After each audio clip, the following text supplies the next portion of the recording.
Okay, welcome. Hey, how's it going, everybody? Hi.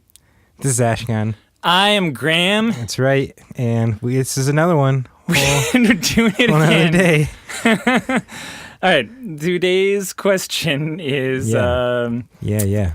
why do some people in the float industry, not going to name any names, Ashkahn, I'm not going to name any names either. distance themselves from the psychedelic community? They seem to go hand in hand to me. Yeah. Yeah.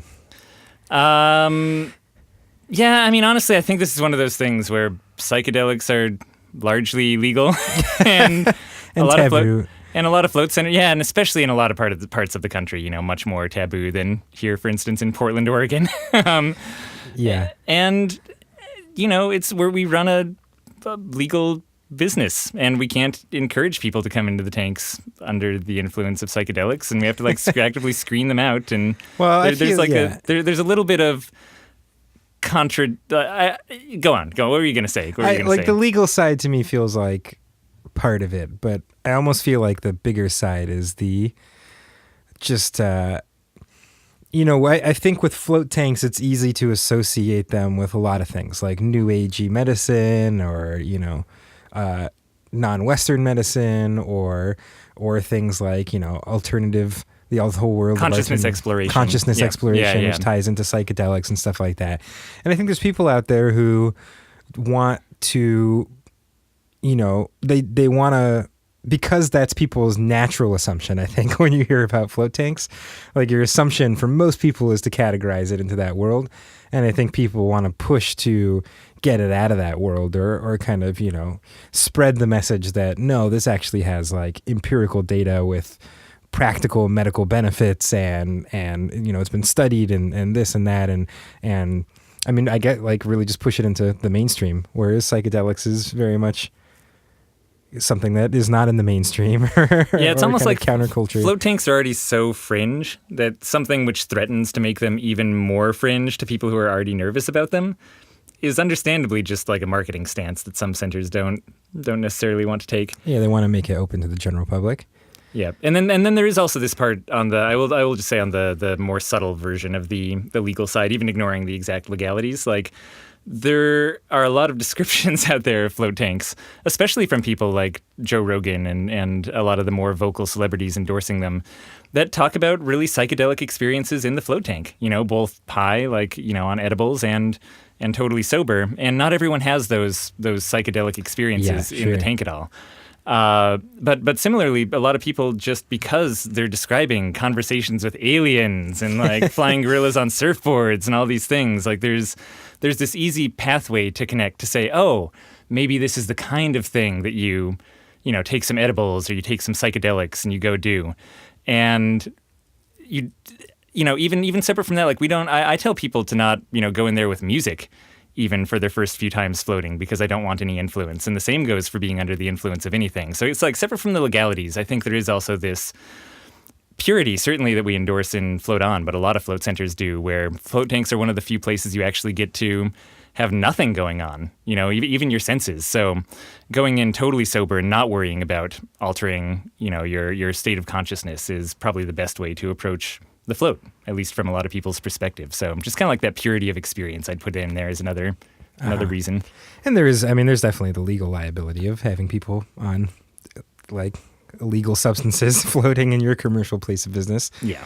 But I almost feel like way more people would take a stance of actively telling people they can't be on any sort of drugs in their float center, as would specifically go out of their way to like disassociate the idea of psychedelics and float tanks. I think there's a lot of people out there who can appreciate the connection, and of course there's a history with John Lilly and other people like that. And I would certainly say there is kind of an overlap in the world of consciousness exploration that covers both float tanks and psychedelics and other things that can alter your perceptions of the world.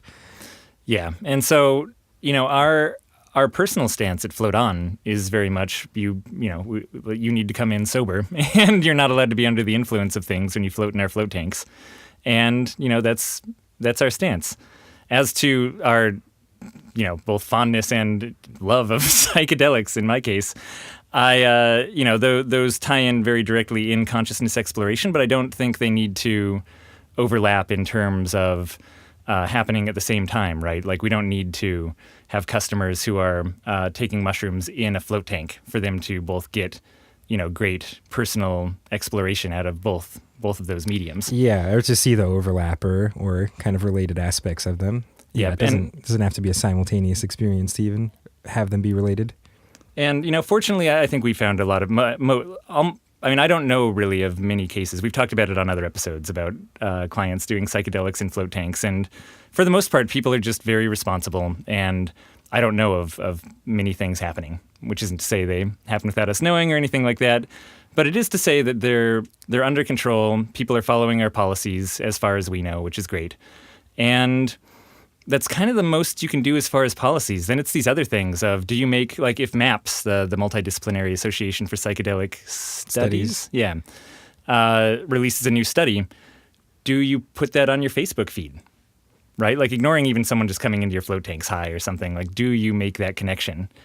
And I would kind of say, I like to. I like to use our business as a mouthpiece to support other enterprises that we enjoy, and I personally don't mind making that connection between psychedelics and the float tanks. And I personally am also not too scared about those crossing over and that really encouraging this huge extra group to do psychedelics in the tank or think that we're putting our business at risk or something, Yeah, for some people, this goes as far as just trying not to even like spread John Lilly as a person.